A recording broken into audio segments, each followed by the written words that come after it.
Hello, everyone. This is Steel Rose's podcast. This podcast is created for women by women to elevate women's voices. I hope everyone is having a wonderful week. New Jersey is disappointing as usual because we were having really nice weather and now it's decided that it's winter again. So that's always fun. It's very frustrating, to be honest with you, because there's like a constant like push pull and it's just you want to be able to just enjoy the spring, enjoy the weather. And it's like a constant back and forth. It's just very, very, very frustrating with the weather. But nevertheless, grateful because at some point it will even out. We're looking forward to summer, spring, well, nice spring, pool opening, all the good things. I wanted to take a minute here and actually do a recap and then update episode on my experience with Slynd. This episode actually is coming into be because I got an email from a listener. So I wanted to give a shout out to Molly Z. Thank you so much for reaching out to me directly. Really, really am excited that you did that. And this episode is for you. So I'm going to just recap quickly for the listeners who didn't hear the first episode. I want to say last September is when I started my journey.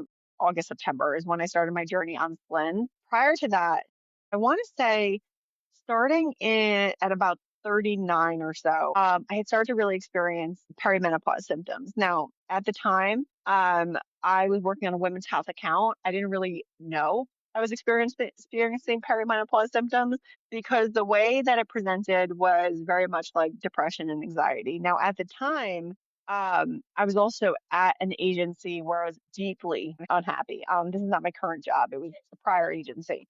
So I was deeply unhappy at this prior agency and was getting incredible amounts of anxiety and depression. Now, at the time, I assumed it was just from the agency itself, right? So I'm like, okay, I'm probably just really depressed because of this, how my experience is going.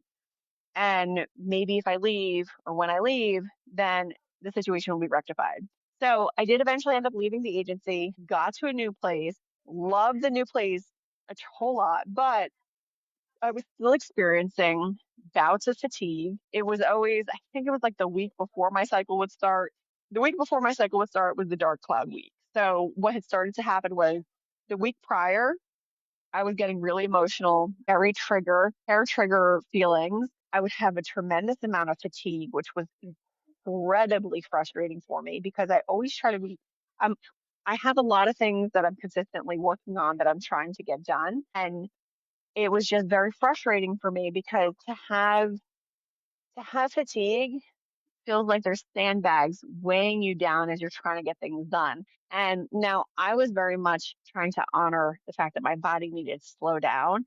I had interviewed some women that was focused on menopause, and so I already knew I had some sense that like things were happening in my body probably already. So I wasn't taking it with a grain of salt. I was leaning into it and saying, all right, if my body needs rest, I'm going to give it rest. But again, it was frustrating because who wants to lose 2 to 3 hours of your weekend to just a nap? Like I sure as heck don't. So there was all these levels of frustration. So anyway, I start my new job, love the new job, but I'm still having these fatigue, mood swings, fatigue, just overall like not feeling well, just not happy with how things are going. And it started to click into place for me now. Like I've talked to you guys too quite a bit about how I try to make sure I stay on top of my health, but I'm not always good about it, right? So I started thinking to myself and I was just like, Jenny, why are you accepting that you only feel good 60% of the month? Shouldn't you want to feel good the entire month? And then what really pushed me was when I started to think to myself, a man felt this poorly 60% of the month, excuse me, or 30 or 40% of the month. Wouldn't they do something about it? They wouldn't just sit around and be miserable and try to cope. They would freaking do something about it. And that's really what started to push me was like, why am I okay with this? Why am I accepting the fact that this is how I'm feeling now? Well, I wasn't, right? So I go to the doctor, the initial visit, and I say, I think I have perimenopause. No, you're too young. So I think at the time I was about 30. You're too young. And I was like, no, I think I have it. These are my symptoms. This is how I feel. You're too young for that. Why don't we just try some birth control? Now, I didn't need birth control for not getting pregnant because my tubes are tied. So this was really truly a suggestion based off of the symptoms that I was telling the doctor about, right? So their initial reaction was, all right, well, why don't we try some birth control? So they give me this light birth control called YAZ. I haven't been on birth control in like 10 years. So I take the first pill, and within hours, I'm not feeling well. I feel nauseous. I have a headache. I was like, no, I don't want to do this. I'm like, my body just felt weird. So I immediately just stopped. I literally only took one pill one day. It was like, no, no freaking way. That was like year one because I didn't have time to go back to the doctor after that. I know. Jenny, you mean in 12 months you didn't have time for yourself? No, I didn't. So that was year one. So I go back for the following year for my visit, still having problems, still just pushing through because in that year one, it wasn't always miserable. In year one, there was months where I was totally fine the entire month, but then there was months that there I wasn't. So year two, I'm having more and more frequent situations where I'm struggling. I'm emotionally struggling and my energy is low and I'm depressed and it starts to happen more and more. And the fact that it was happening more and more, but it was also happening for longer bouts of time. Previously, I was able to predict, oh, it'll be 2 days tops. I can deal with 2 days tops of being sad. It will be fine. But then it started going longer. And the sadness wasn't just, oh, I feel like a cloud is hanging over me and I have to fake my way through it. The sadness was palpable. I was sobbing. Like I was at a point, I distinctly remember the week that I went back to the doctor because it was the week where I was ending my cycle, I think. I can't remember, but I remember I woke up on a Sunday and I was like, oh, today's the dark cloud day. And I was like, all right, it will be fine. It's going to be gone tomorrow. And so I woke up on Monday and I still had it. And I was sobbing. I was hysterically crying. And my husband had no idea why I was crying. He thought I was just stressed out and overwhelmed from work because that also happens. And he was trying to give me advice. And I was like, that's not what this is. Please, like, just let it go kind of thing. And that was the moment that I was like, I can't do this. I can't have my kids seeing me like this consistently and being like, why is mommy crying? Because up to that point, I had already told my daughters and my son, like, hey, once a month, this is going to happen. Expect it. And so they started to anticipate, all right, mommy, you must have your period. And they would say to me, oh, mommy, you have your period? No. I was like, no, it's just this, or no, it's just that, like, so they were aware of it because it was such a difficult time. And I didn't want them to know. The reason why I was so transparent with them was because I did not want them to think that that's the type of person that I am. And so it was really important to me to tell them and to be upfront with them. Now, all I said was specifically like more around hormones. I just explained it to them the best of my ability for their age range, but they got it. So anyway, I had these really horrible 2 days and I was like, I'm not doing this. A man would never do this. Why am I doing this? It's odd that that was the catalyst, but that was the catalyst. So I get myself over to the doctor. Now, normally, right, you go to the doctor. I don't know about you guys, but my OB, every time I go, I have to fill out this paperwork. And in the beginning of it, it asked a lot of mental health questions. How are you feeling? This and that. I always would put fine across the board because generally I am fine. But on that particular day, I was like, you know what? I'm going to put how horrible I've been feeling. So I really put some poor marks for my mental health. And I get into the room with the doctor, excuse me, the NP. I actually like talking with the NP. I get into the room with the NP and she's looking through and she goes, oh, wow. She's like, are you seeing anyone for your depression? I said, no, I'm not seeing anyone for depression. I don't have depression. Like, I have perimenopause. I need your help. And she said, well, she's like, oh, you're still so young. I think at this point, what, I'm 40 already, right? And she's still like, no, no, you're too young for that. No, I'm sorry. It's like clockwork every month, right around my cycle. The week before, I have really horrible mood swings. I'm crying all the time. I feel like the whole world is on my shoulders. I feel like there's a dark cloud hanging over my head. Excuse me, it's just thinking about it. I get emotional because it's such a difficult thing to go through. And I was like, I feel like there's a dark cloud hanging over my head, and then it dissipates as soon as my cycle shifts and my hormones go back into place. I was like, I need your help. Well, maybe you just have to get out there. Maybe you should just take a walk. Like the pushback was real. Like I think there was 3 times that the nurse practitioner said, no, why don't you try this? And I kept coming back and saying, no, you need to give me something. I need something now. So she wouldn't give me HRT. So HRT is hormone replacement therapy. Let me tell you something. If you're going through menopause, like for real, if you're having menopause and you're going through something, I mean, what I went through, and from what I understand, is light in comparison to what a lot of people go through for perimenopause and menopause.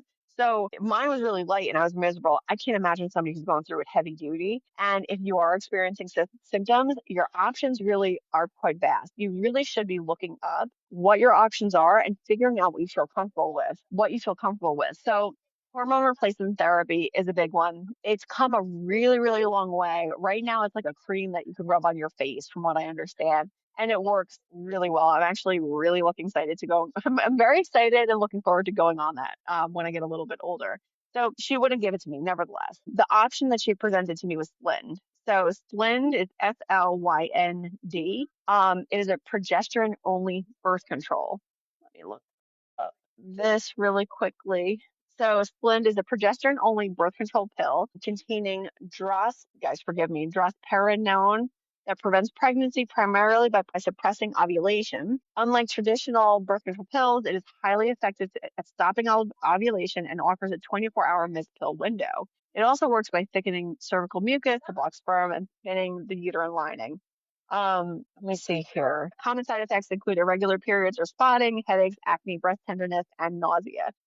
It can have high potassium levels, so it should not be taken by individuals with kidney disease, kidney failure, or liver disease. It's crucial to take the tablet at the same time each day for maximum consistency by the 24-hour flexibility. I'm not taking this to avoid pregnancy at all. So my nurse practitioner says to me, look, if you are really struggling here, a lot of patients have had success with Slynd. So I take it because at this point I'm like, I'm gonna listen to what you're saying and I'm gonna try this out. So I go on Slynd and day one I take it. Day two I wake up with a headache. I'm like, all right, I already know that that's one of the symptoms. Headaches was one of the symptoms there. I already looked that up. I understand that. So I take some Tylenol along with my Slynd. Okay. Day two, not only do I have a headache, but now I have a period. I'm kind of pissed off, right? Because prior to Slynd, my period was lasting maybe 2 days or so, right? So I get my period. I'm like, all right, fine, whatever. I have my period. It'll be gone tomorrow. Day three, Slynd. Headache is worse. I take some Tylenol also because I'm starting to get irritated. Period is heavier. I'm like, what the hell is this? So I get to day four, and now I'm really irritated because period is still real heavy, and I have freaking migraine. I'm just upset. I'm just miserable at this point. I call the doctor. I'm like, look, this is ridiculous. I've had my period for like 3 days now. It's really heavy. I wasn't having this before. Please tell me like what to do here. I'm getting frustrated. She said, Jenny, please gut it out. Please stick it out. If you get to day 8 and you still have your period, let's talk. But if you get to day 8 and it's over, you're gonna get through this period. That's tough, but it's gonna get better from here. So I said, all right, I've done other things that were much worse to deal with. I can handle this. So I gut it out. I get to day 8, day 9, period's gone. Okay. Headaches, headache subsides. All right. I'm feeling good. And I'm holding my breath because I'm waiting for the next month to come. So here's the thing, right? I've only been on it for a couple of days at this point, like 2 weeks. I'm like, all right, I can deal with this. So I take it for the full first month. I get to the second month, get a period again, which was kind of annoying, but I'm like, you know what? She told me that the nurse practitioner did tell me that your period you might get spotting, but you might get a full period in the beginning on any medication. There's always a window where your body needs to adjust to the medication. It's always going to suck because you're introducing a chemical into your body. You're introducing something into your body that naturally is not occurring. So your body is either going to accept it and then settle in with the side effects, or it's going to get worse, right? So this is why you actually do have to be mindful here. Don't just take it and not say anything to your doctor. Consistently check in. So that's one of the most important factors here. Consistently checking in with your doctor when you're taking a new medication, because then you're telling them and keeping them in the loop. If you don't keep your doctor in the loop with how you're feeling on things, there is no way for them to know and to track and to make sure you're okay. It's impossible. How will they be able to do this? They're doctors. They see God knows how many patients a day, in a week, in a month.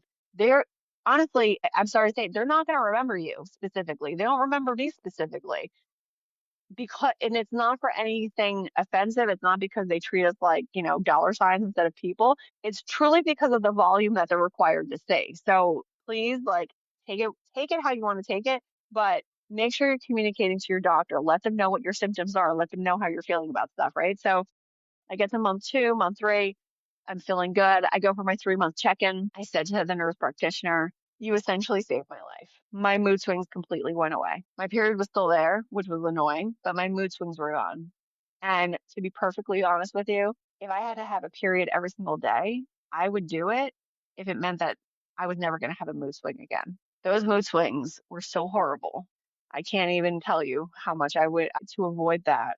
It's just a tremendous thing. And I hope you're understanding and hearing the urgency in my voice with that. That the mood swings, I mean, the rate of suicide in women going through menopause is so freaking high because of the depression and anxiety that we feel that goes untreated and unrecognized. This pill literally felt like it saved my life. So it was a huge success for me. Now, that was back in the fall last year that I started taking it. I take it every single day with my vitamins. Now, beyond Slynd, I also do take supplements. So, to help with perimenopause, there was some other supplements that I researched that are really significant that will help. Now, besides the perimenopause, I'm also anemic. So, I have to be mindful of that too. So, diet is important. What I'm consuming is important. So, beyond beyond Slynd, I also take fish oil. So I use a particular fish oil that I found that my cousin actually recommended to me, Nordic Naturals, excellent brand. I take magnesium every single day as well. That's had a massive impact on my uterine pain from the endometriosis. So that's been a huge bonus for me. I take vitamin D. I take an iron supplement. Obviously, I take allergy pills because it is what it is. And the combination of those vitamins has really been a huge, huge help. I also recently I refilled our stock on B complex because B complex is a great vitamin to take if you're feeling low. That one really has a great impact. Now, beyond all these vitamins, you know how I feel about natural foods for fighting diseases and ailments. I've actually started to eat berries every single day. Fresh blueberries, blackberries, and raspberries are a huge, huge benefit to women who are in their 40s and 50s. Hold on, benefit of blueberry and raspberries. Let's see here. Nutrient dense, low calorie, rich, boost heart health, improve digestion and combat inflammation. Women in 40. Supports cardiovascular health, weight management, age-related changes. Let me see here. Antioxidants improve blood pressure, reduce vascular stiffness, brain health and anti-aging, huge benefits. Blueberries are specifically known for boosting memory and generating new nerve cells, while antioxidants protect against skin, hair, and cell damage, slowing the effects of aging. Managing perimenopause and inflammation, polyphenols in these berries act as anti-inflammatories. Additionally, dark berries like blackberries and blueberries can help manage heavy bleeding by strengthening uterine blood vessels during perimenopause. Raspberries highest in fiber content, providing roughly 8 grams per cup. Blackberries is high in potassium, and blueberries are packed with anthocyanins, which are crucial for lowering blood pressure and improving brain health. So there's a combination of things that I do to make sure that I'm doing what I can for my body so that way it can continue to do what I need it to do and be like well adjusted. Now, beyond the supplements, beyond the Slynd, beyond the berries, which again, berries every single day. And before I actually move on to the next little item here, I really picky about berries, like ridiculously so. So when I buy them, I do have a vegetable wash that I use, but when I purchase them, I actually put them in small containers and I freeze them immediately. Frozen berries is like the greatest thing that I stumbled upon this year. I don't even remember why I did it the first time, but my goodness, what a delicious snack. Now, I like to put a little bit of honey on mine to make them like a little bit sticky and sweet. Occasionally, I'll put like if I have whipped cream or Clove or something in the house, I'll put a little dollop of that on there. It is like the most delicious thing I've ever eaten in my life, and it's packed with nutrients that are just complete benefits to my health. And it's one of the greatest like luxuries that I've had for myself recently. Now, it might seem silly to call it a luxury because it's like, Jenny, it's just berries. Like you can find them anywhere. Yes, but I'm gonna ask all the moms here on the line, am I the only one who buys berries and then just feeds them to my kids, but I don't actually eat any of the healthy food myself because I'm prioritizing them? I know I'm not the only one out there. Send me a message if you also do the same thing. So beyond all that, beyond the supplements, beyond the Slynd, beyond the berries. I've also, and I think I talked about this a little bit, has went back to weight training with my husband. This weekend was a little tough because we had my grandson's birthday party on Saturday. My daughters, we celebrated their birthday on Sunday, so it was kind of an out weekend for that. So I'll have to pick it back up on Monday. I mean, it it really truly was like one of those things where all the combination of factors is what's going to get you to your next level, right? So there is no just one size fits all. There is no just like, oh, Slynd is the miracle pill. For me, by the way, I do want to add in here, for me, Slynd worked fantastically. Like I said, I felt like it saved my life. That is not the case for everybody. So that's the other flip of this, and that's the other part of this is that you can try something, keep your doctor in the loop.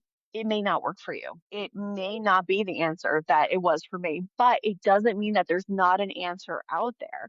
So it's important to continue to bang on that door. I know it's hard and I know it's frustrating, but that's significant too. Make sure you're speaking up at your doctor's appointments. Go in with a list. I know I get nervous when I go to the doctor, not because of my nerves, but I just like, I don't know why, but I almost always forget everything I wanted to say to the doctor as soon as I walk in the door. Make a little list, jot it down. There are countless websites out there that actually have checklists that you can use to help prep yourself for doctor's appointments. Like this is all really crucial things. Now, I did check out because of the email from Molly. I wanted to make sure I gave some good information in this episode as well. So I also looked at message boards to see what other people's experience was on Slynd. There was maybe a 60-40 split from what I saw for women that said it benefited them. My nurse practitioner said everybody that she's put on it loves it. The chat pages and everything that I was looking at didn't say the same. A lot of women struggled with it. Some women continued to have their period the entire time that they've been on it, but it did help with their mood swings. So again, like your body is going to react to it, how your body reacts to it, and then you have to just decide, is this the right thing for me? So it is not a one size fits all scenario. You might be at a point where you can press your doctor to give you HRT, hormone replacement therapy. Sometimes they do both. Sometimes they give you Slynd and HRT. Again, it's finding that sweet spot that's specific to your body. It will take time, but once you find it, you will be so grateful to yourself for pushing to make sure you got there because who the hell wants to feel crappy, 40% of the month? Even 10% of the month, nobody wants to feel crappy that long. Please, like, address it and stay on top of it. If you would like to reach out to me, you can always do so on social media. However, a very quick way to also reach out to me is via email. Um, the email address is steelrosespodcast@gmail.com. Um, Let me just double check because I don't usually say it out loud. Yes, steelrosespodcast@gmail.com. You can reach out to me there if you liked a prior episode and you want, even if you want a guest to come back. I stopped doing guest episodes, but I would be more than open to having someone come back and do a refresh if you guys want it. Just let me know what you think. Shoot me an email, shoot me a message. I'm here for you. I really am. And I'm very, very excited that we're on this journey together. I hope you found this episode informative. If you have any questions, if there's anything you want to message to me directly, I greatly appreciate hearing from you. And I'm very interested in hearing if you have episode recommendations or anything you'd like me to talk about. Even if there's research that you find that you're like, hey, can you look into this further? Give it to me, pass it over. I'm happy to dig into things for you and talk about them on the podcast. And special shout out again, thank you to Molly for reaching out to ask about the experience with Slynd. So everyone out there, thank you so much for being here with me today. I'm greatly appreciative of all of you, and I will catch you on the next one. Take care.